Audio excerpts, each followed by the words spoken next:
meeting on Hands Off Our Hospitals, and it's hosted by the Peace and Justice Project. Well, that's a very good start, isn't it?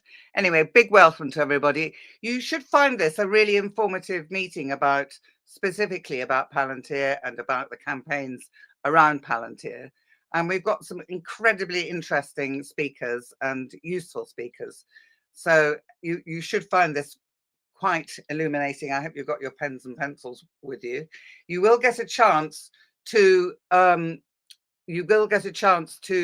ask questions in the, I think it's a chat box on YouTube. In your comments, could you tell us where you're from? Because that will, and so that we can have a bit more knowledge about, how far out we're reaching, really.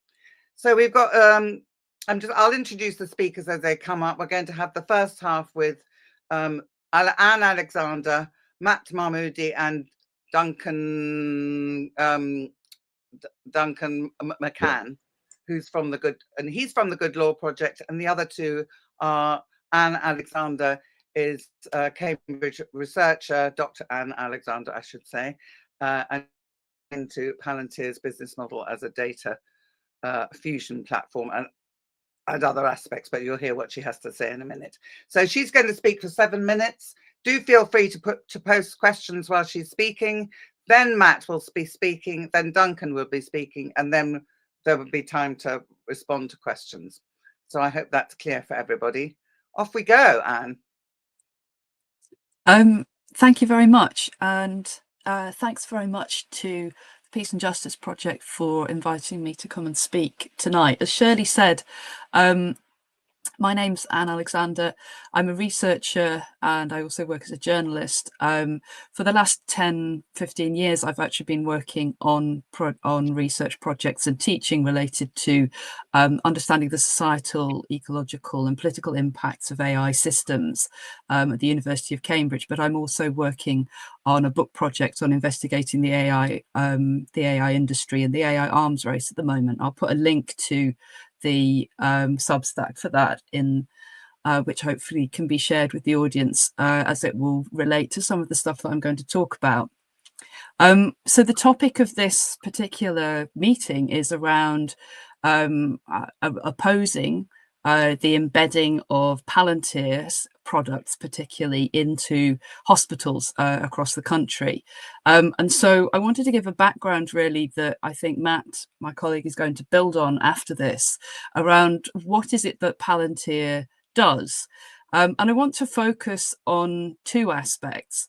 First, actually, is the not so sinister sounding or not so exciting sounding work of data fusion, and to situate Palantir as a company and its business model in a longer process of the reshaping of public services over the last decade and a half by the development of these digital platform companies that work on so-called data fusion projects, which bring together data from across different aspects of society, maybe across different services, sometimes across different government departments, sometimes across different areas of the country, and as part of a process of embedding digital platforms into various aspects of daily life, industry, and government services.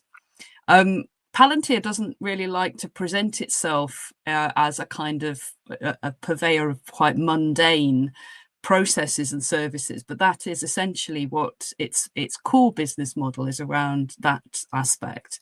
But Palantir is not simply a software company. Palantir has been from the beginning a military and security company, which has focused from the beginning, and Matt will touch on this in a lot more detail, on a relationship with military and security agencies within the state.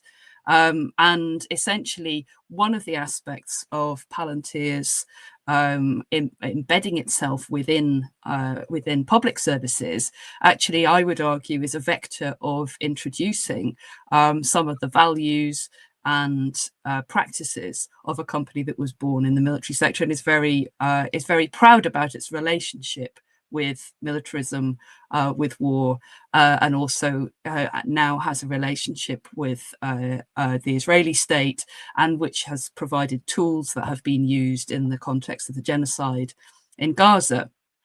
But I think the mundane side of what data fusion companies do is quite important, because although they have had really disastrous effects and caused harm to people across many different aspects of life in the US and here and in many countries in the world, a lot of their selling points are around the automation of quite boring processes. So one of the attractions that for businesses or for institutions that adopt Palantir's software is that the software is used to essentially fix some of the chaos that was caused by the marketisation of infrastructure and privatisation in previous decades. So some of the chaos in data, the formats, the different software platforms that data that we might relate to different aspects of your life, why this doesn't match up with each other is often as a result of privatization. And in fact, many of the data fusion platforms have their roots, in fact, in previous waves of developing software platforms for commercial purposes. There is an academic called Oscar Gandhi, whose work I would highly recommend, coined this term, the panoptic sword, where he talked about how customer relationship management, people wanting to do direct marketing businesses in the 1980s, gathered information about many aspects of customers' lives, which were then taken over by the state particularly in the 1990s and then into the 2000s, in order to build a model of understanding everything about a person's life in order to derive commercial value from that fact. And Palantir fits into that model. The reason why I'm mentioning this is because the other aspect of what Palantir does as a company is that it latches onto the hype around AI. And in particular, the hype that there is no alternative to using AI tools and systems. Now, there are many people within academic disciplines like mine who work on AI from a critical perspective, who argue, I think rightly, that much of what is called artificial intelligence is nothing more than a con trick. It's a kind of marketing ploy which claims that things like large language models, which are essentially very large automated collections of texts, which produce out of a process of stochastic processes, random number generation, essentially at an enormous scale, can be used to produce text that then readers derive meaning from. There is no mind behind that process, and anyone who tries to persuade you that a large language model has some kind of expertise is simply engaging in marketing hype. So I'll finish really on this point and hand over to Matt. But I think there are many questions that patients, health workers, administrators who work in the NHS should be asking if ever they are faced with decisions to use products like Palantir's or AI systems in general. They need to ask, what is being automated in the first place? Could it be done another way? And they need to push back at the hype that is wrapped around this rush to embrace these harmful technologies often, and which are purveyed by organizations like Palantir, which have a track record of enabling crimes, including many human rights violations in different contexts. Thanks very much.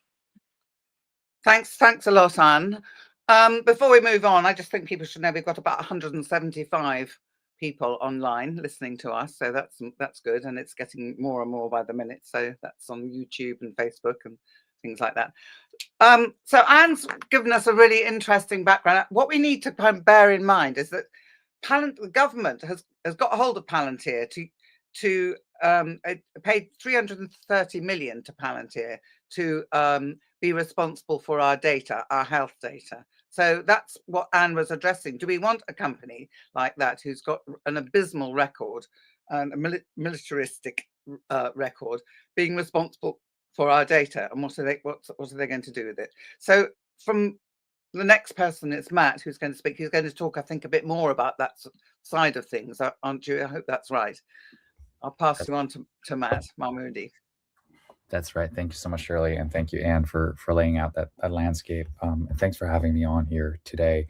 I'm going to try to paint a scene here about the kind of company that we're dealing with here. So you've undoubtedly heard this particular story. On March 8th, 2025, the U.S. Department of Homeland Security unlawfully arrested the recent Columbia graduate and activist Mahmoud Khalil, a permanent resident of the United States. He was intercepted and detained by men in unmarked vehicles who picked him up without explanation as he returned home from dinner with his wife. Khalil's arrest came on the back of advocating for a free Palestine and an end to the genocide in Gaza, while he remained a student at Columbia, an institution that we know has capitulated to unlawful surveillance requests by the Trump administration into the records of students participating in Palestine protests. And shortly before Khalid's arrest, reports emerged of the State Department's use of artificial intelligence-assisted catch and revoke systems under that policy, which was intended to scour thousands of student visa holders' social media accounts under the auspices of identifying Hamas supporters. While these reports seemed preposterous and unprecedented at the time, in particular, their use in historic cities of sanctuary like New York, their deployment follows a long trajectory of weaponization of sanctuary spaces and the deployment of Palantir products in particular to exactly these ends that enable governments, in particular police agencies and law enforcement, to use profoundly problematic militaristic technologies to hone in on some of the most vulnerable communities and even communities that are speaking up against human rights violations. So Palantir Technologies, it's a company that styles itself, as some of you will have seen, as building the quote-unquote software for the future, and is often developing the very infrastructure for mass surveillance, discrimination, and war crimes, many of which we are witnessing unfold and have been unfolding in front of us for the last few years. Two recent reports that I had the chance to work on for Amnesty in particular highlights some of these, the company's roles in enabling human rights violations, in particular on two fronts, which I really want to highlight here. One is in the U.S. immigration, customs enforcement, deportation machinery in the United States, as well as Israel's genocide in Gaza. So looking to the Trump administration, I want to underscore that Palantir is no longer a particularly young company, right? The company was set up by Peter Thiel and Alex Karp and provided tools to the United States government going back to 2014. And it's one of the companies that was incubated by the CIA as a part of the InQtel incubator, and has since then had contracts with many tyrannical actors like ICE, providing software packages known as the investigative case management tool, Falcon, which are just some of the products that are used to investigate, for example, families and sponsors of children, and to conduct workplace raids across the United States. In the first Trump administration, these workplace raids went up by 650%. Thousands were arrested. Children were left without parents overnight, and people who lived in America for sometimes decades were being berated, detained, and deported at what we now know to be an even more exasperated scale. At any given moment in the United States, going back to the first Trump administration, at least 2,000 children are detained under inhumane conditions. And for a while now, they've been coming for the UK, right? Back in 2019, Palantir entered a £1 million contract with the Ministry of Defense. We know it works with at least 14 departments, police departments, on predictive policing technology, which asymmetrically affects communities of color. Even the Cabinet Office holds contracts with Palantir. And this isn't just a UK and US phenomena, right? We know that there are other European states that have been lobbied to enter contracts for as low as €1 or £1 with Palantir, after which they often hike up the prices once they've shaped the infrastructure to match exactly their products. I just want to highlight one particular instance going back to 2019 in the United States in relation to immigration enforcement. On August 2nd, 2019, 680 chicken processing workers in Mississippi were detained by ICE agents across 7 factories in one of the largest workplace raids to date. Agents were at the time using Palantir's Falcon app, which, according to WNYC, allows agents in the field to search through a fusion of law enforcement databases that include information on people's immigration histories, family relationship, and border crossings. It's not safe when children are left without their parents overnight without notice. It's not safe to forcibly remove workers who, economic contribution aside, have sometimes been living in the United States for decades without a realizable route to citizenship. And these workplace raids are unlawful. Family separations may well have been made lawful under the Trump administration, but they are not considered lawful under international law. And we have a company here who is actively enabling exactly these violations of international human rights law. And it continues. In April 2025, Palantir secured a $30 million contract with ICE for what they now call Wind up now, please, Matt. Of course, OS. Of course. And we know these exact tools that are being used in the United States and now sold on towards the UK are also being used to contract with the Israeli military, specifically for things like target acquisition and combat identification, but end up harming and leading to the deaths of tens of thousands of Palestinians. So to imagine this company having any sort of footprint in the health sector here in the United Kingdom is absolutely atrocious and should make us shiver in our seats, as it were. I'll stop there.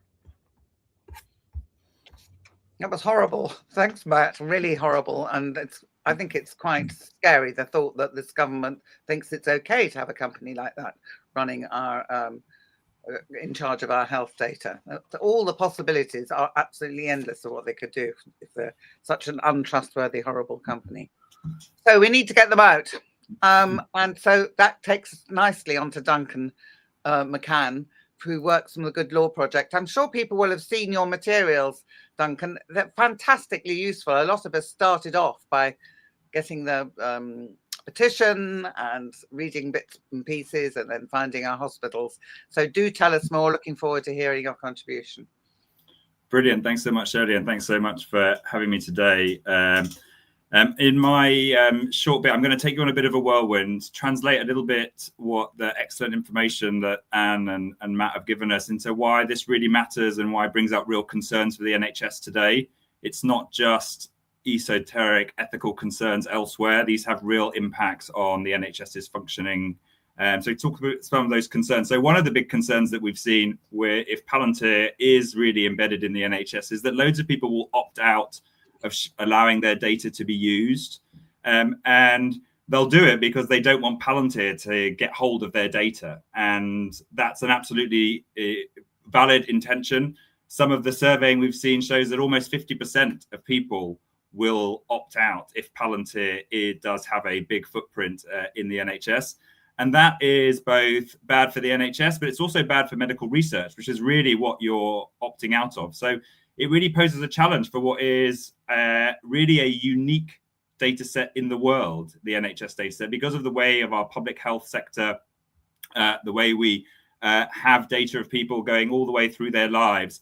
It provides a unique opportunity for medical research, which could be lost if Palantir is given this, because actually it is really about trust sharing data. And this is our most sensitive data, our most private data.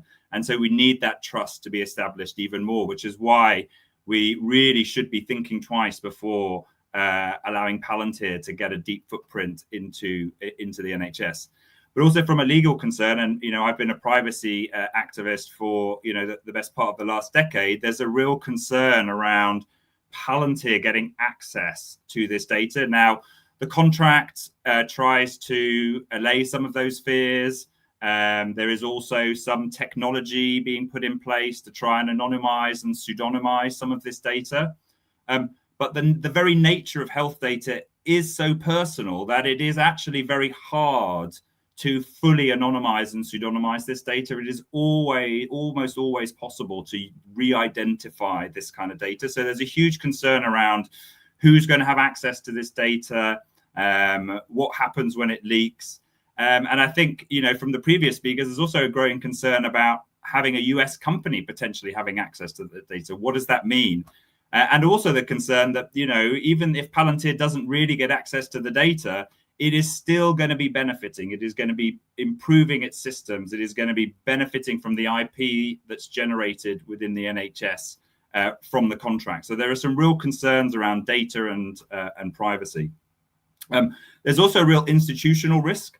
You know, I think one of the things that's been really interesting is the data analyst community and the technical community within the NHS coming out saying that not only is Palantir not a company we should be engaging with, but even on the technical level, it doesn't actually do what some of the technical capabilities the NHS already has, and certainly locks us in terms of kind of future development. And that's why you've seen some trusts like Manchester and others reject Palantir, because they already have better technical capabilities with their own in-house solutions. And the other real big concern is then vendor lock-in. We've seen the police force, I think in New York, when they wanted to opt out, stop using Palantir, they had to redesign their whole systems from scratch because Palantir just pulled the whole plug and took everything with them. And that's exactly the same as what would happen in the NHS. Palantir retains the ownership and the property of all the IP and the technical systems, even if they don't have the data itself. So there's a huge risk for the NHS of going down a kind of one-way street that becomes harder and harder to extricate ourselves from the further and further we go down. And the other really important point to mention is that, you know, it's not just external activists, patients. There's also real concern from medical staff. You know, the BMA has come out with big concerns, with a motion at their last, big conference. As I said, the data analyst community have come out with concerns. And so that's why Good Law Project has been maintaining a campaign to stop Palantir being in the NHS for a long time. But we've recently built this tool, which I think Shirley was alluding to, which I urge everybody to visit. It allows you to kind of put in your postcode and look up what hospitals around you have done in terms of implementing or saying yes to Palantir, and then allows you to draft your own letter. We provide a template, but you're more than free to amend it to let your local hospitals know what you think about Palantir being part of the NHS. There are still, at least when we started the campaign, and, you know, based on the data provided by the government, which, you know, we hope is up to date, but you can never be sure, there are still 60 trusts to make a decision, which is about a third of trusts. So this is by no means a foregone conclusion. And of those 120 odd trusts who have said yes, 60 have still not started using it. And we know from talking to some hospital workers that there is a process of kind of passive resistance within some hospitals where they've said yes to get the government off their back, but are not really keen on using it and are going to kind of deflect for as long as possible. So they need to know as well that you object to that. There is still absolutely an opportunity to stop Palantir.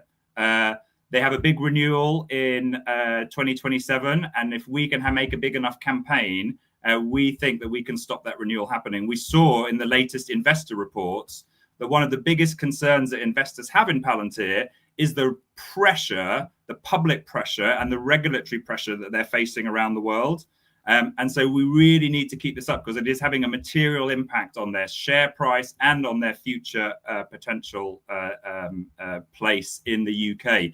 And as other speakers have said, it's not just the health sector they're after. They are after getting their fingers into every bit of government. But yeah, thank you very much. That was stunning. Perhaps you could write something for us on our Facebook or our WhatsApp. Maybe if you write something to me, a summary of what you said, that's just really, really fantastic. That does mean that we've got to say it loud and say it proud, and that we don't want Palantir in our hospitals. And we've made a petition that we're going to use. And I think everybody, and we're going to hear after we've had the responses to the questions what the campaigners have been up to. But it's just so important that we do campaign against this vile organisation. I'm just a bit worried that some of the people online are not being able to connect up. I hope we've managed to sort that out. Questions. So we've got one here. Question: how embedded is it already? And these questions are to Anne and Matt and Duncan. How embedded is it already? Can we ask for our NHS data to be withheld from foreign entities? Question: how do we opt out? Who'd like to answer that first? Who'd like to deal with it? I can certainly take the second two bits, and maybe we can. So in terms of what rights you have over your data, it's a bit of a technical point, but you are able to opt out of what's called secondary processing of your data, but you're not allowed to stop the NHS using your data for what's called your primary care. So if NHS has data about you and it's doing primary care, what it defines as primary care, which is really delivering your care, then it has a right to do that. So the big question, and if it's more for like research or general planning, how many ambulances do we need in the southeast or things like that, or research, so sending off to medical researchers, those two things you can opt out of.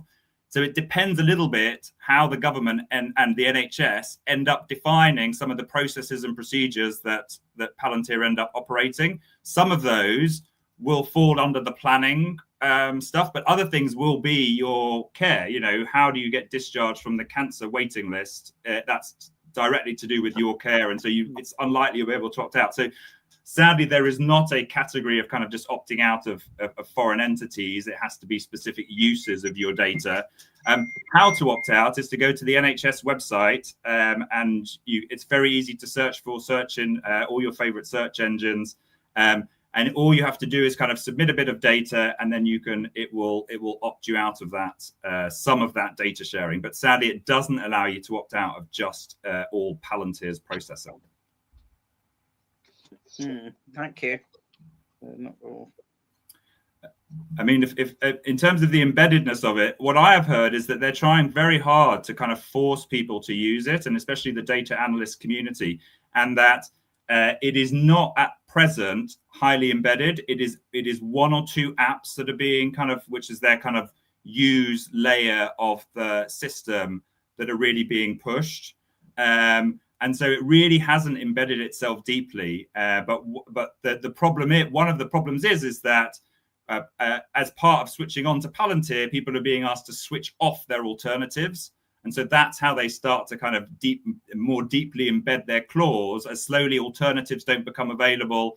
The other thing that they're doing is working very, very hard to develop the product in-house with the NHS at the moment. So there are a huge amount of hackathons and work projects going on to develop specific custom modules for the NHS, which sounds great, but it all belongs to Palantir. We don't own any of that technology and infrastructure.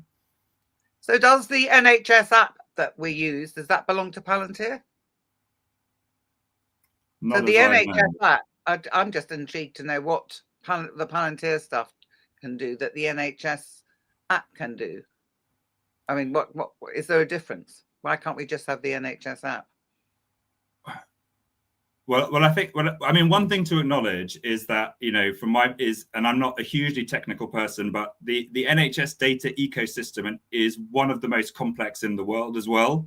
It's easy to think of in my mind, and indeed I often do slip into it, that the NHS is just one entity. And so, well, of course, just, it might be a big entity, but actually it's hundreds of different entities who have all kind of grown up with different systems, who record things in different ways, and actually putting this all together, making sense of it, is actually technically, quite I don't know quite if I would say difficult, but it's quite a complex task. And so this thing, and the NHS is in deep need of thinking in a more integrated way.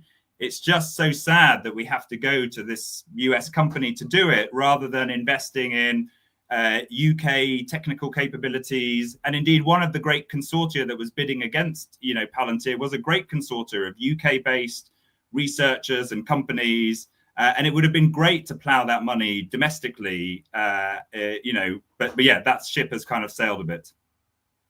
Thanks. Oh, actually, sorry, I'm going to come to you, Matt, in a minute, but there is the other question of why can't everybody use the Leeds and Manchester set up. I mean, that's an issue, isn't it? I can come in quickly on that. I'm based in Manchester. All right.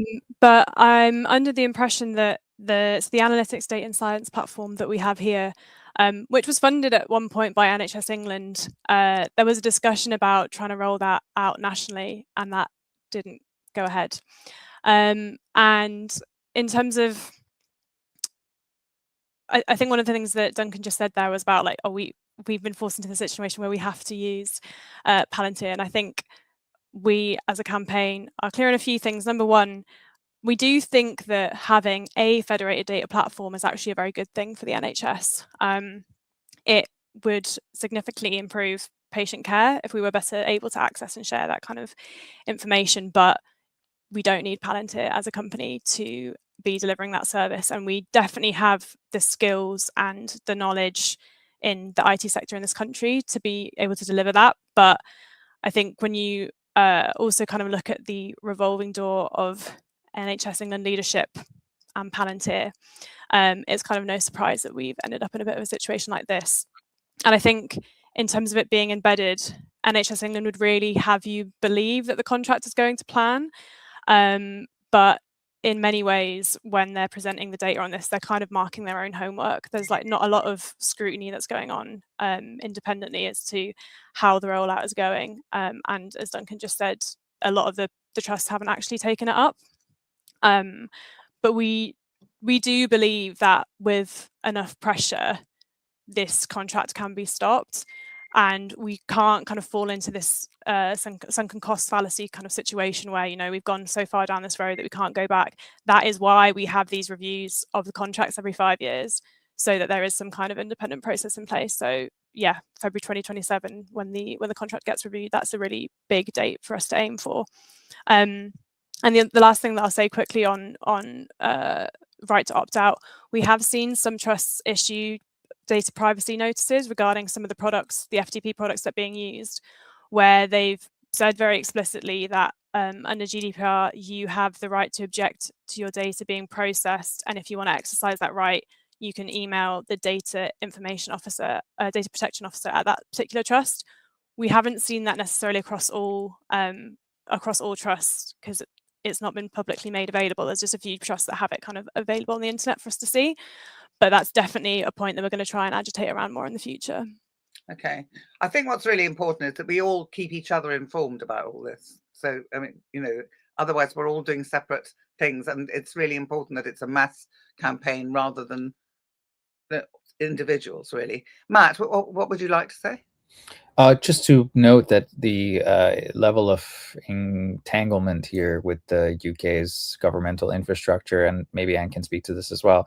If you look at the government's IT cloud marketplace, you'll find several Palantir products that are available there for various different departments to request deployment of. And the fact that they're so readily available with descriptions that include things like border flow management tool and data aggregation suites that seem all mundane and, you know, unobjectionable, means that they're much more likely to get injected, as it were, into the government system across services across the UK. And the question becomes really, what sort of qualifications does Palantir have as a company, and the sort of standards that they have to demonstrate in human rights term in order to be allowed to be on that platform in the first place. And that's certainly something that I think requires more agitation around as well. There are innumerous, data protection impact assessments that over the last few years have been made available through Freedom of Information requests about the different levels of access to data, to public data, as well as other more confidential data that Palantir has as a result of its contracts with NHS, NHSX. And, you know, if we just look at those alone and look at the timelines as matching up with some of the human rights violations that Palantir has been embroiled in around the world, there is adequate evidence for us to at least suggest that the UK government hasn't done adequate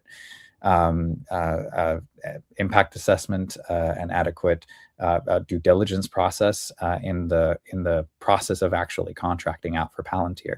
And that's something that needs to be pressured, needs to be shown that no considerations were made here. I mean, this isn't another Google, right? This isn't another Amazon that could claim, and even they're objectionable again, that could claim that they also do other things that aren't just, you know, policing and law enforcement and critical tools that are used in warfare. But this is a company in which the CEO has gone out and said on record that their role is to ensure the survival of Western civilization. And if they had to kill people in order to expand Western civilization, they would be happy to do so, right? There's no question about where this company lands on the moral fault lines.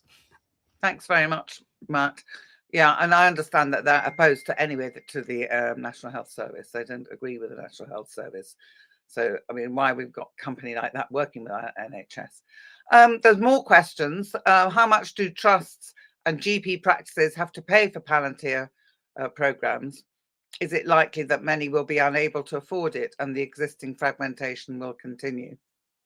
Can anybody answer that? Who would like to answer that? I can definitely say a bit, and I'll try to slow down. Sorry, I've just seen some of the comments. So with respect to costs, the trusts have to take on the cost of training and implementation themselves, which is especially ridiculous right now in a time where budgets are so strapped across the country. And we know from freedom of information requests that we've put forward that in one single trust in 1 year, the amount that was paid for training and implementation was around £500,000, which, whilst in the kind of NHS budget world, that might not seem like very much money, the margins at the moment for a lot of these places are so fine, and that can actually be quite a significant amount, especially when you take that and you project it into however many years we're going to be having, or they're hoping to have the platform, and also how many different trusts and ICBs we have across the country. It will end up being very significant. And I think that is also something that is really putting off a lot of people. So definitely something to bear in mind, and we're pushing against. Thanks, Lina. But so is my understanding correct? I thought my understanding is that the software itself is being provided free, right, to trusts. It's the training and the support they need to do. And this is very much a similar game that they played during the pandemic, the government, with EdTech technology. So they offered schools for free. You could use Google technology, Google Classroom or Microsoft Teams, or you could pay for your own, alternative that might be better, local, UK provided. And indeed, our hospitals are being provided with that same alternative. Take this free US version, or if you want to provide an alternative, then you have to go out and not only meet the costs of your data analyst, but also meet the costs of the software itself. So it becomes very hard in a cash-strapped NHS to say no to free stuff, even when the costs can pile up in other places, but the software itself is free. So at least that's a line you're not paying for. So it's a huge challenge. Yeah, I understand that is the selling line, isn't it? But it's this problem. But every time you do anything, you have to pay extra into the system. One more question. Sorry, one more question. Understand that Palantir has as yet no contracts with the Scottish NHS. Is there a live threat that it may come north? Does anybody know that? Hopefully the Scottish NHS is more on the boil than our NHS here. I could add something here, which isn't, I don't have specific information about Scotland, and maybe others can come in on that, but I just wanted to give a sense of how Palantir sees the pricing structure that Palantir uses. So the NHS contract is, as Duncan said, there was a contract made specifically with NHS England. But if you go to the government's digital marketplace, you can find the pricing document for Foundry and the artificial intelligence platform. And it's very revealing, because it gives actually how much Palantir wants to get out of government services. So if you want the software license as a trial, as Duncan said, it's £1. But for example, a single environment, single organisation Foundry license is £3 million. You can have discovery packages.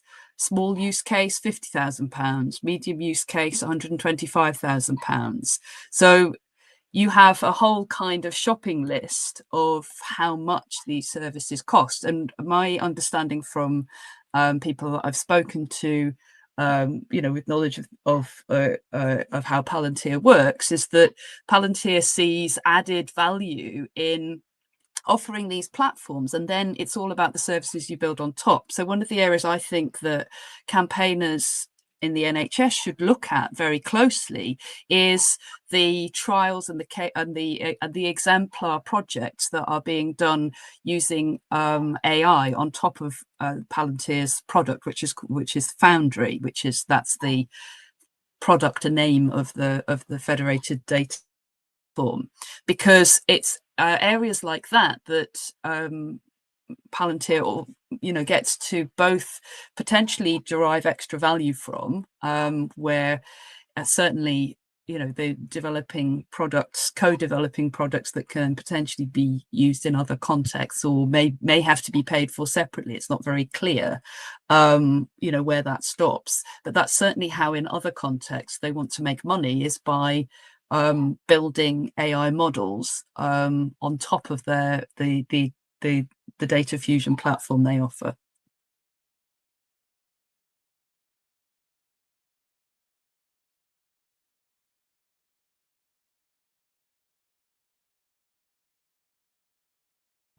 You're muted, Shirley. You're muted, Shirley.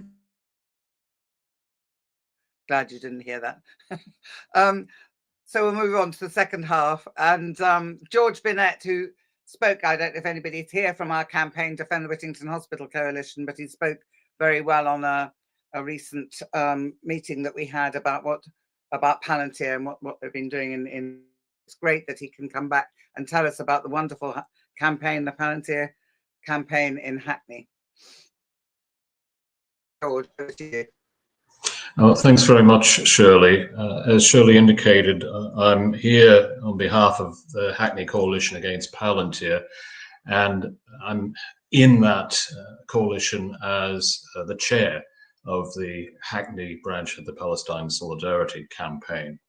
A number of us in Hackney participated in December 2023 in a protest organised by Health Workers for Palestine outside Palantir's British offices in Soho Square, that in the early stages of Israel's remorseless war on the people of Gaza. And that was shortly after NHS England had confirmed that they'd awarded this £330 million contract to Palantir for the so-called federated data platform. But it's really only in the last few months that we have kickstarted a meaningful campaign against Palantir, and in particular the adoption by our local Homerton Healthcare NHS Trust of Palantir's software package. In October of last year, thanks to the efforts of Councillor Claudia Tribet-Deloff, who's an independent socialist from Victoria Ward in Hackney, Duncan McCann, from whom we heard earlier, spoke to Hackney's Health in Hackney Councils, that is, Hackney Council's Health in Hackney scrutiny body. And I think he struck a resonant chord with his exposition of Palantir's practices and highlighting the concerns about the security of data, so-called vendor lock-in, which he outlined in his talk earlier. And more generally, I think it was a very useful discussion. Prior to that meeting, there was a small but vibrant protest by supporters of Hackney, Keep Our NHS Public, Hackney Palestine Solidarity Campaign, and others. Shortly thereafter, our campaign, if you will, came together more formally, and thanks to the efforts of Marion McAlpine from the local KONP, we compiled a dossier of more than a dozen documents to submit to the Homerton NHS Trust Board of Directors prior to their meeting on the 26th of November. We staged that morning on the 26th, also UK Budget Day, a protest at the main entrance to the Homerton to highlight our concerns about Palantir and our opposition to the trust adopting Palantir software. Then 3 of us attended the board of directors meeting later that day, had the opportunity to pose a question concerning the trust relationship with Palantir, outlining both our ethical objections and some of the arguments which Duncan has already articulated. There we got a predictable but unsatisfactory answer, essentially saying that a formal decision had not been taken. There would be something on the relationship with Palantir appearing in a strategy document later this spring 2026. They did acknowledge that they have been involved in a pilot alongside the London Ambulance Service in terms of using the federated data platform. Since then, we have had a couple of meetings, and we're planning to organize a protest tomorrow afternoon that's outside of Hackney Town Hall, because the Health and Wellbeing Board, which is partly made up of councillors, there are a number of other players on that body, not a decision-making body, but we are attempting to obviously put pressure on councillors to voice their opposition, at the very least their concerns to the Homerton Trust's senior management.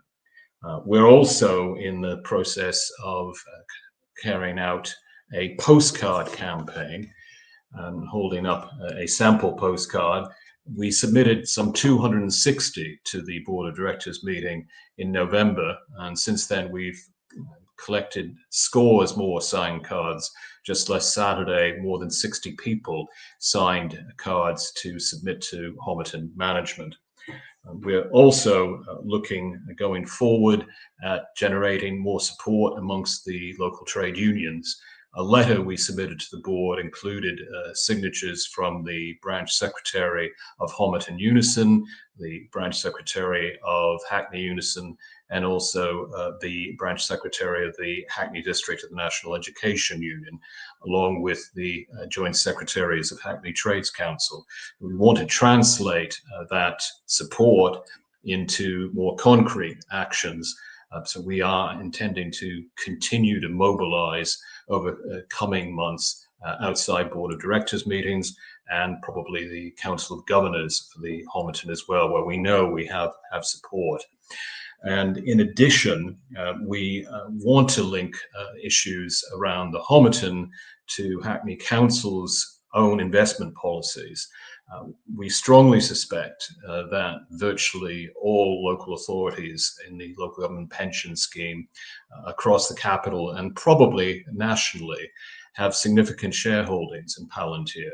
At the end of 2024, it appeared that Hackney Council had more than £235,000 worth of shares in this corporation, and the value of those shares may well have risen given the skyrocketing share price that we witnessed for much of last year for Palantir shares on the NASDAQ in New York. So it's obviously a situation where, as part of a general push for divestment from arms manufacturers and from corporations that are effectively complicit in the theft of Palestinian land on the West Bank and East Jerusalem, as well as in the Gaza genocide, we want to see our local authority divest as soon as practicable. And we will continue to put pressure specifically around Palantir over the coming months. I hope that's a useful summary. Clearly, we want to see a national campaign develop. I'm very pleased to see a colleague from Manchester and the No to Palantir campaign there.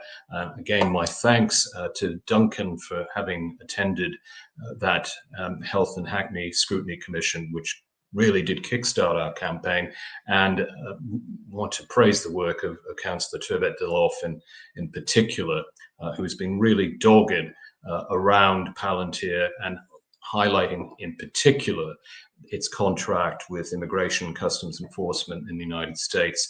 As one of the very few Latino origin counselors in this country, she feels acutely the pain of Latin American migrants in the United States who are currently subject to a virtual reign of terror, which Palantir has enabled over particularly the past year, but really since it first got a government contract during the second Obama administration in 2014.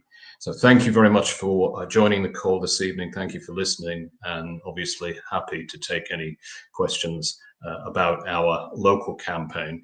And I trust this will prove a springboard towards developing London-wide and national network. Thanks again.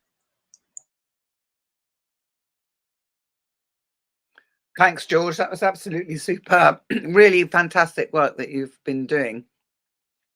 So next we've got Linnea Freezer, who you've already met. She's already spoken a bit. Who's actually the only health worker who's on our panel tonight. So very big welcome to you as a health worker.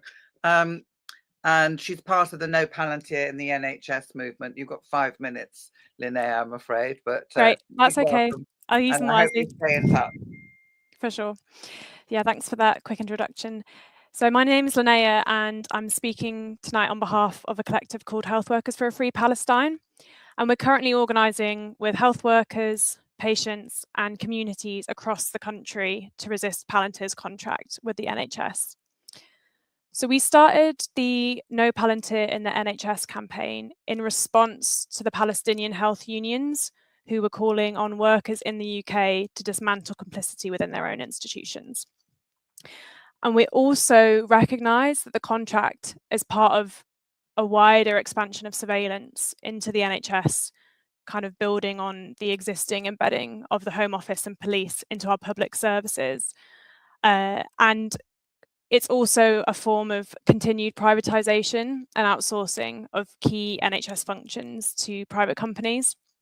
So what we're trying to do is build towards getting this campaign cancelled, but also we want to build towards an anti-capitalist and anti-imperialist horizon based on futures where not only do our health systems actually serve people, not for profit, not for the state, but also where we all have everything that we need to be healthy. So whether that's just safety from militarization, warm homes, environmental justice, all the rest of it. So to do this, we believe that we need to go beyond just saying that we object to all these injustices, because we've seen just how easily the cries of people can be dismissed. So what we need to do is build our collective power as workers, communities and patients. And so our response to this is all over the country, we've coordinated different groups that are organising on the ground in local areas. The contract itself with Palantir only works if hospitals and integrated care boards adopt it at the local level. And like all data systems, the FDP is only as good as the data it gets. So that kind of means that it can only succeed with patient and staff trust. So we have to kind of strengthen the local organising, the union work. Duncan mentioned earlier about the BMA proposal that we got through the AGM last year. We need to strengthen our community groups and patient power in order to resist the rollout and demand proper accountability from our local NHS institutions, because we need to remind them that they're there to serve our interests, not political interests and not the interests of private corporations. And we've been really pleased to see that we've had successes in different places. Touched briefly on the Greater Manchester ICB earlier, who refused to implement the software on the basis that we already have everything that we possibly need, and our capabilities far exceed anything that the FDP can offer. We've seen other hospitals declining to take up modules, again, for similar reasons. They're going to lose efficiency if they move to the FDP. And other trusts have raised concerns on unethical grounds as well to NHS England. And also, kind of like George was mentioning earlier, we've had Hackney Local Council and now also Sheffield Local Council are scrutinising the NHS contract. and Palantir is starting to become under intense parliamentary heat as well. So everyone really has a role to play in this organising and getting the contract cancelled. And one of the strengths of our campaign is actually that it's a really intersectional one. So you're bringing together people who are organising for migrant rights, data privacy, abolitionist futures, anti-privatisation, amongst many others. And we can draw from the knowledge that we have, not just within our own country, but across borders too. So there's lots of movements that we can learn and support. And we think that once we force the NHS to cancel this contract, we can use what we've learned and the power that we've then built to stop the expansion of Palantir into other areas of the UK state, where the software is even more dangerous and could be used to kind of strengthen police surveillance, deportations and warfare. So in terms of how people can kind of get involved and support, Duncan mentioned earlier the Can you wind up now, please? Yeah. Just a little action. So yeah, Duncan mentioned the Good Law Project tool that you can use. Really quick, easy action. Hopefully someone can link that in the chat, where you can tell your trust to object. You can email us to be put in touch with an existing local group, or you can start your own local group. But if you don't feel like you have the kind of capacity for that, we're always looking for people with other kind of skills. You don't have to be a health worker. You can join with kind of research skills.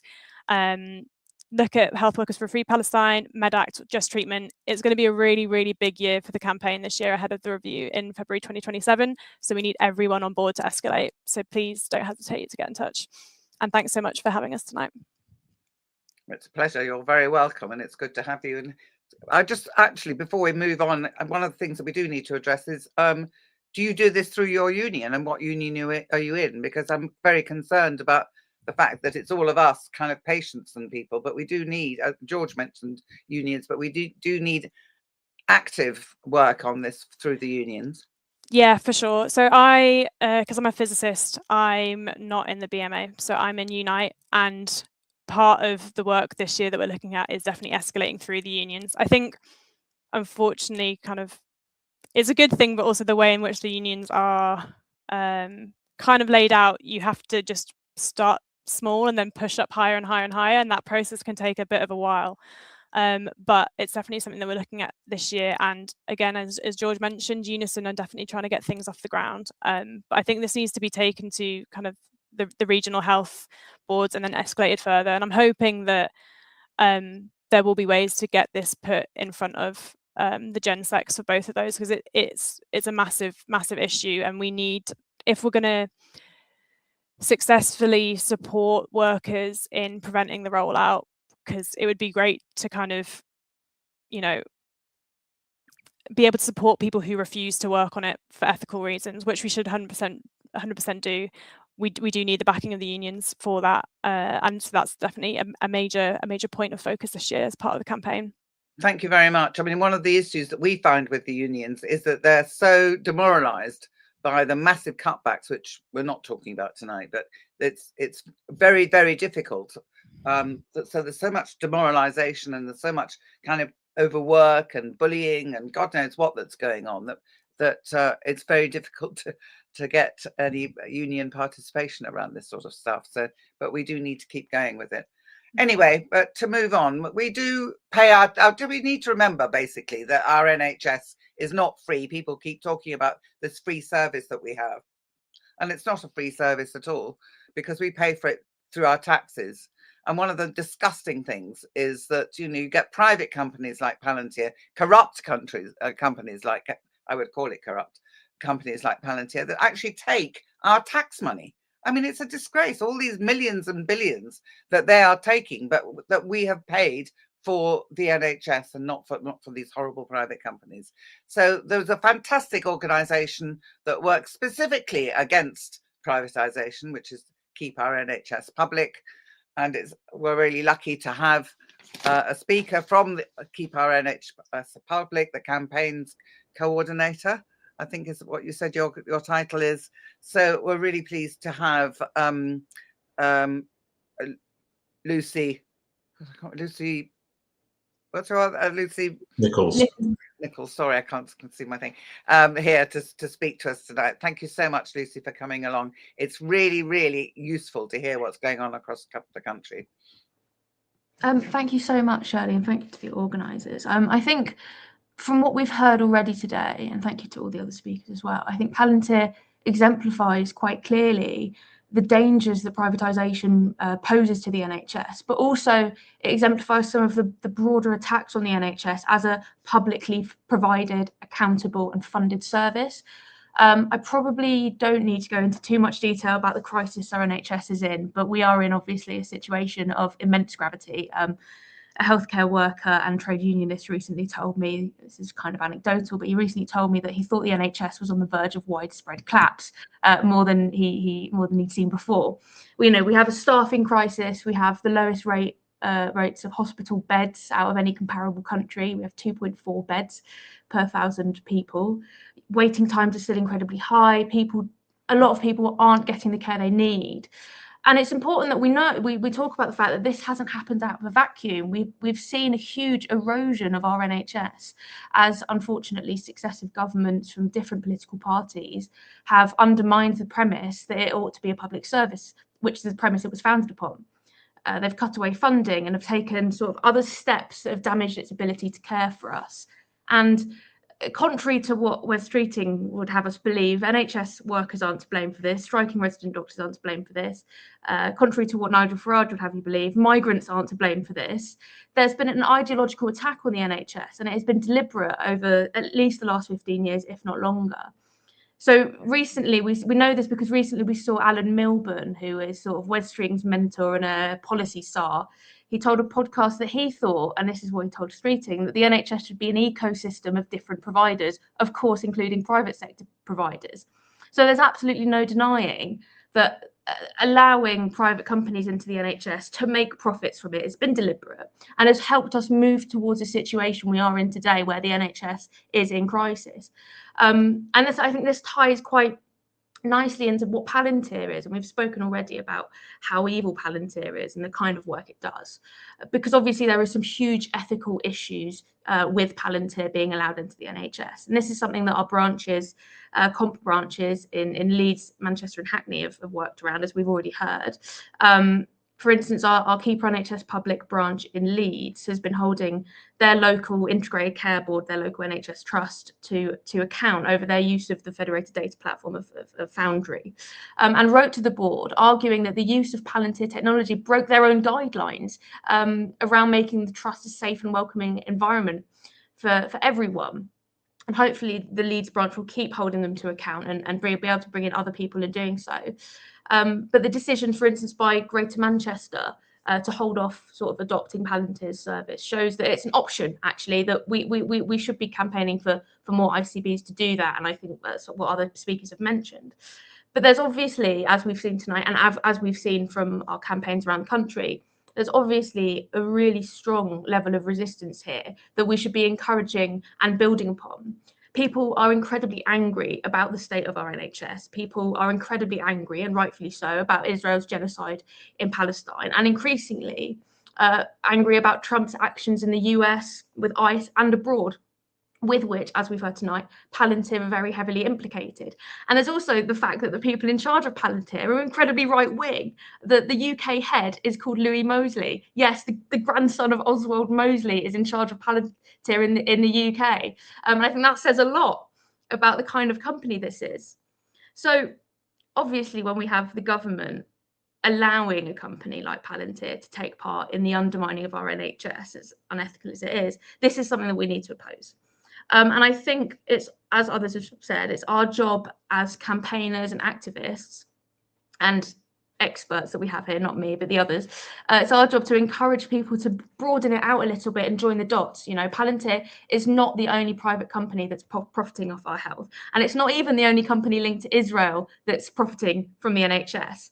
And actually, I think that calling for an end to the Palantir contract on the basis that, solely on the basis that it's completely unethical and it's got these ties to death and destruction, I think that would be a legitimate reason to call for an end to Palantir. But the fact that this private company is causing so much harm to the NHS and putting our data at risk makes the argument even stronger. And we can even tie in examples of how private companies have harmed the NHS before. We have this huge example of ophthalmology where people are going blind because ophthalmology has been so heavily outsourced. So I think we need to call on Palantir, obviously, to be kicked out of the NHS. But in doing so, we need to make the argument that we would all be safer if no company were allowed to make a profit from the NHS. And this is something that Keeper NHS works very hard for with our allies and other groups as well. And we need to call for our NHS to be Palantir free, but also to be publicly accountable, so that other companies can't take advantage of it like Palantir is. Publicly accountable, publicly provided, and publicly funded, and crucially as well, free at the point of need for everyone. Thank you so much.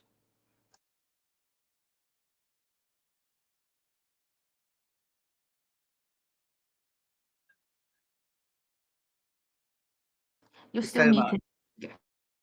Sorry. Are there any questions that we've got that people have posted? Because we need to ask people who are here to post questions, because we don't seem to have any questions that have been posted. So do, if you would like our speakers to answer questions, do put them up there. Just wait for people to get a response.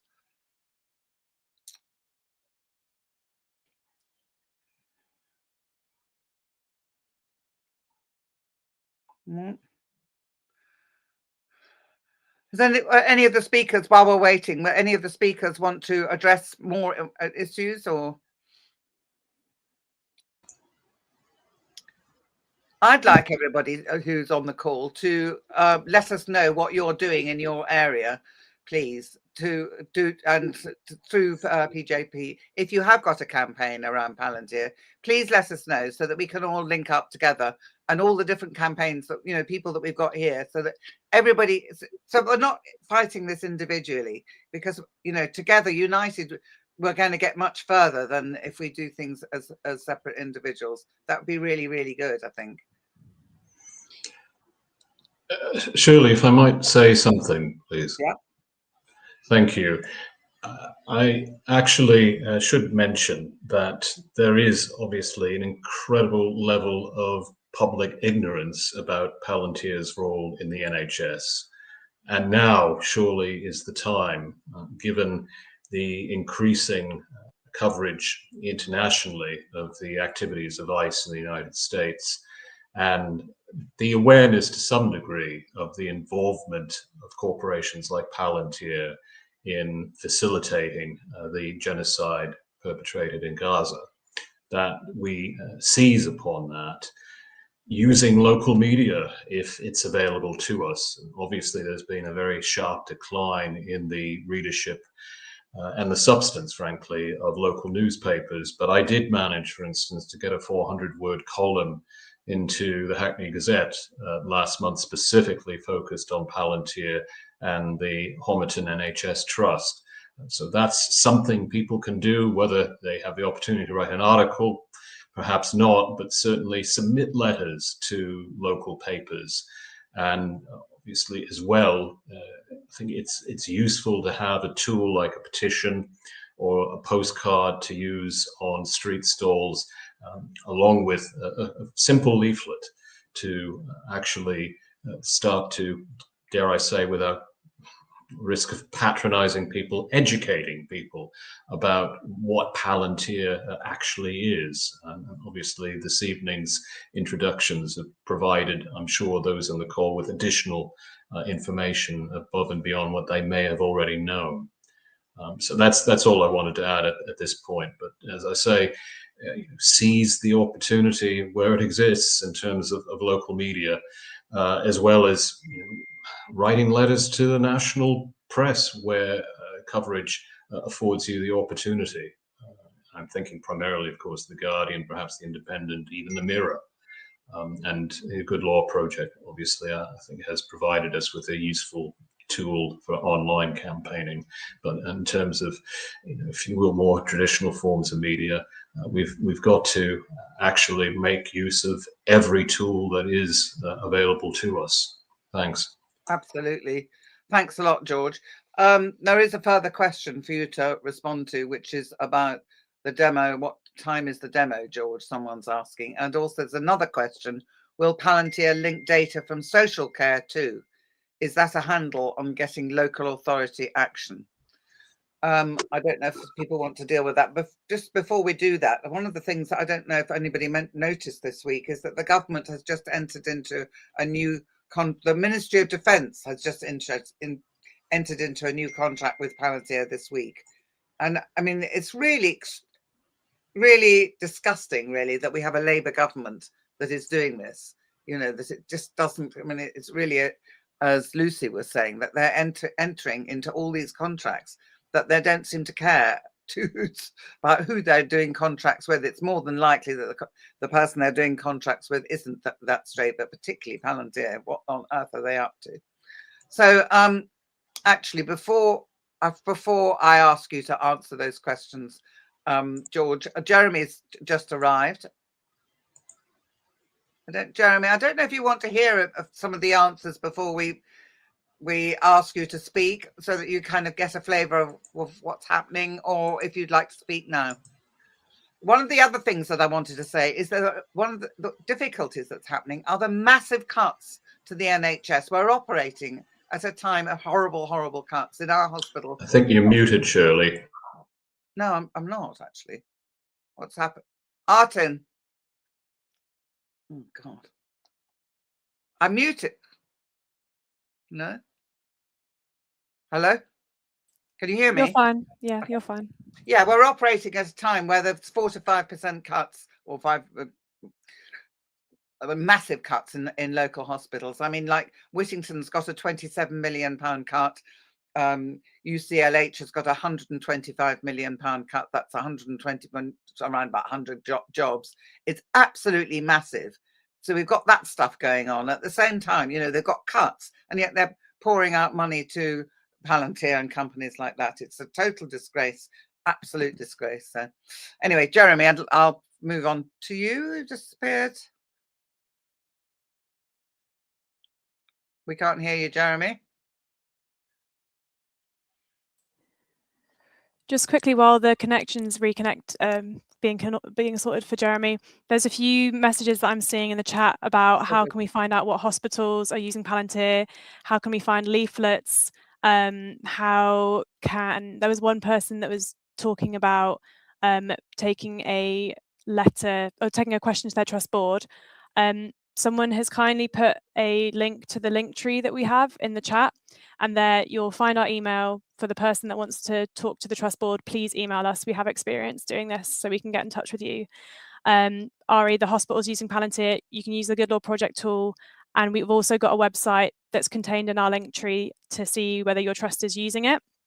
And I think regarding resources to use for flyers, etc., I think we have a link there on our link tree as well for flyers. If not, I'll get them up there, but we definitely have lots available, so people can use our resources. We do need somewhere where all this information is, and I do know that Keep Our NHS Public has quite a lot of information, but we definitely need to have a sort of space where people can get all the stuff that they need, and we need to make sure that all that Lucy, would we be able to send things into Comp for them to do something, to store them for us? Yeah, we have a website with all of our information on it that I'll link below. And if you want us to add something, for instance, about your local anti-Palantir campaign, we can add that in as well. I mean, I think we already have something on Hackney, and I think potentially something on Manchester as well. But if you'd like us to add that, then you can send us an email, which is linked in our webpage, and I'll send our webpage over now. Thanks, Lucy. Okay, Jeremy, over to you. Who is it? Jeremy? Can't hear. Oh, God. Jeremy? He's not connected, is he?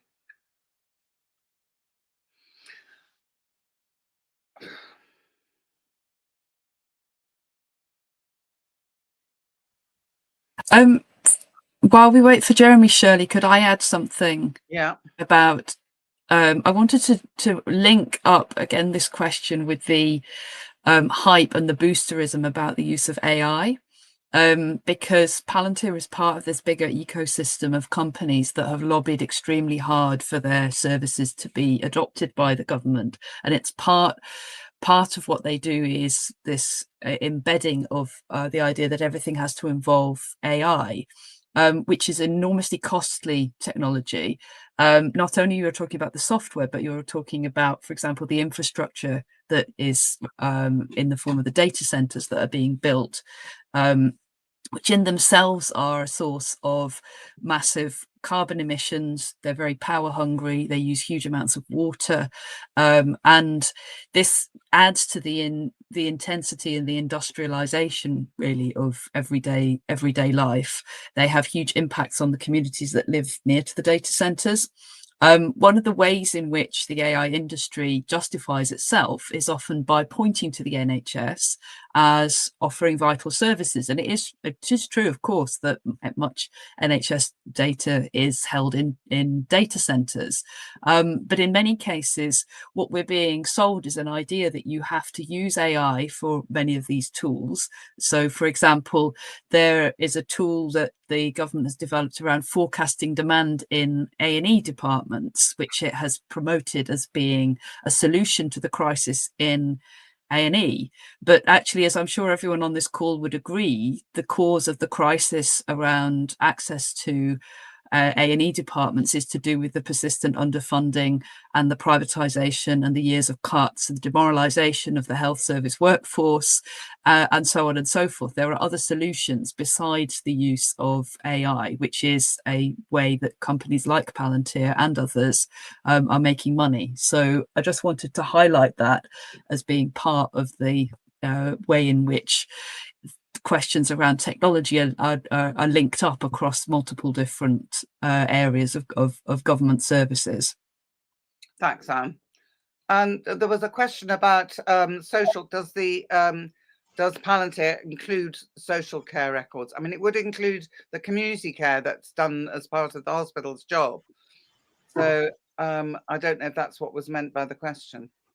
But does anybody know the answer to that? Yes, it doesn't include social care at the moment, but they are starting to expand into mental health care. So they're developing tools around mental health. And I think that is actually something that is particularly scary, especially for, we already know how the police kind of interact with people that are vulnerable when they have absolutely no first aid training. And I think in light of their predictive policing tools, I think this connection with mental health is actually a really, really scary one, and something to bear in mind as part of this organising.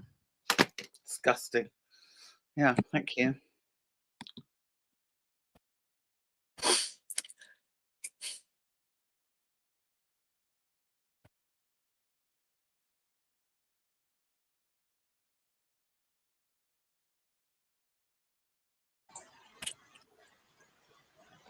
Shirley, you're muted again. Shirley, you're muted. Does anybody else want to add any more contributions? Oh, Jeremy. Hello, can you hear me now? Wow, welcome. Thank you. It's been a bit of a struggle getting on at all. I picked up bits and pieces of the previous contributions because there was votes in Parliament and I've just been rushing back and forth from the chamber. So now I've got to my office where I am at the minute.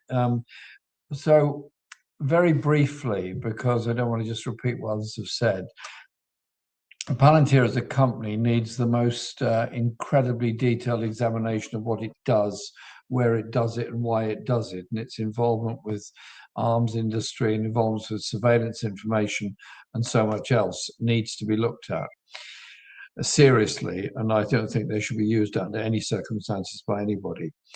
But it really begs the question as to why we're in this position at all, where the Department of Health is actually advocating for a particular private sector company to get involved in this degree of health, medical record keeping and everything else. And if you can think back to the 2019 election, I warned at that stage that there were secret negotiations going on between Boris Johnson government and the United States about giving US companies access to the British Health Service.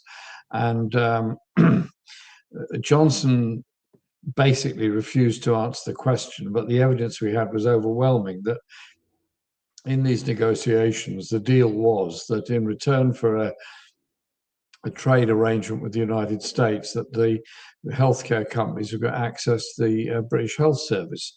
And that's resulted in a vast number of particular items of medicine being imported to Britain, and the prices have just all been jacked up.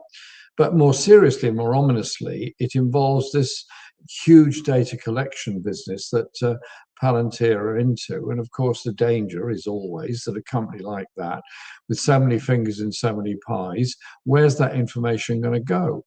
And for those of us that have been warning about this for a long time, we realize, and the NHS is very well aware of it, the incredible value for any degree of medical research of 80 years of NHS records of every single person that's lived or died in Britain ever since 1948 that have been within the National Health Service, and that is 99.5% of the population. And so that is the sort of stuff that medical research companies and others absolutely dream of. And it should be in public hands, and it should be publicly protected.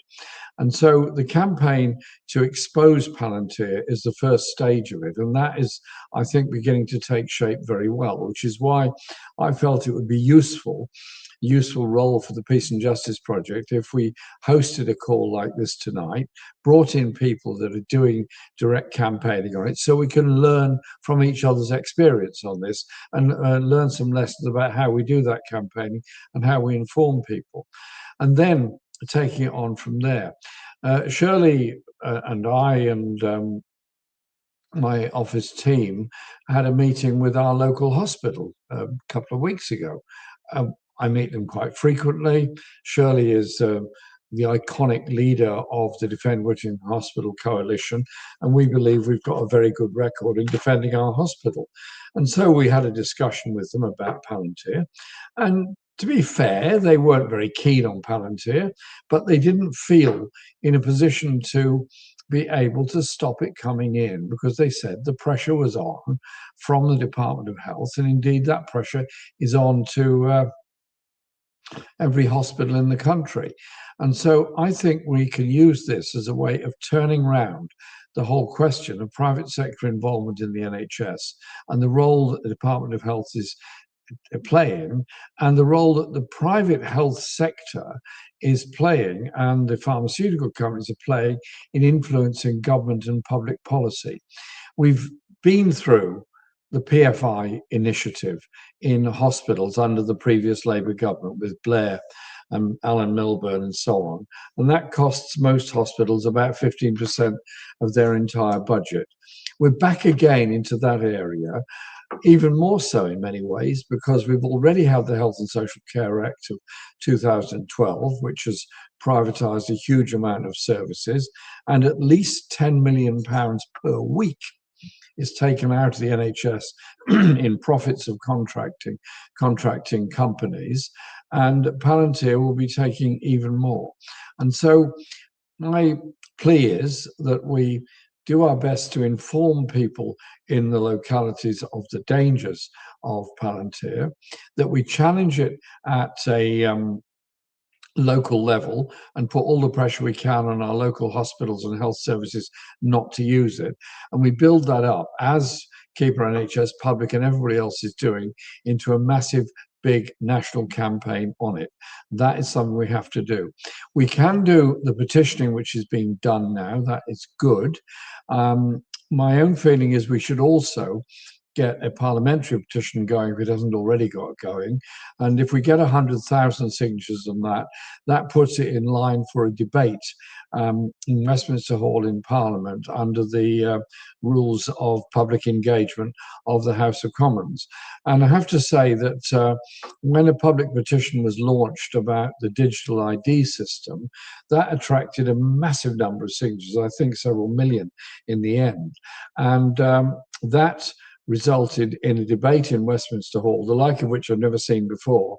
There were probably 100 to 150 MPs trying to get in to speak in a debate because they wanted to be seen to be on the record as opposing a digital ID system.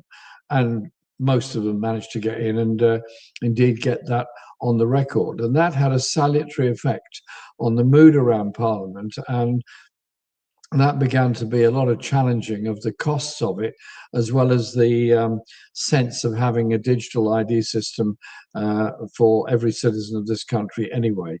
We can do the same over Palantir because it's the same debate, it's the same argument, it's the same issue about our rights as citizens and the overwhelming power that governments like to take onto themselves to control demonstrations, to control information, to control the right to know, and indeed to know what we're all doing. So we're pushing back effectively on digital ID. We're pushing back very effectively on an end to jury trials. We need to push back very, very strongly on this question of information gathering and health records, and use that for the fundamental argument that we want an NHS publicly owned, publicly run, and free at the point of need for everybody in our society. It's what's kept the majority of us healthy for the last 80 years. We need to carry on with that work. The campaign against Palantir will unlock the imagination of so many people to realise just how dangerous the whole privatisation agenda on our NHS has been. I'll stop there because I think everything that could be said has probably been said by all the other speakers while I was trooping through the division lobbies. I'm sorry I couldn't get onto the call earlier. I want to thank you very much for that, Jeremy. We probably realise how very lucky we are to have Jeremy on our campaign. It's true that Defend Whittington Hospital has won all the things that we tried to do, and then we were set up when they tried to close our A&E in 2010.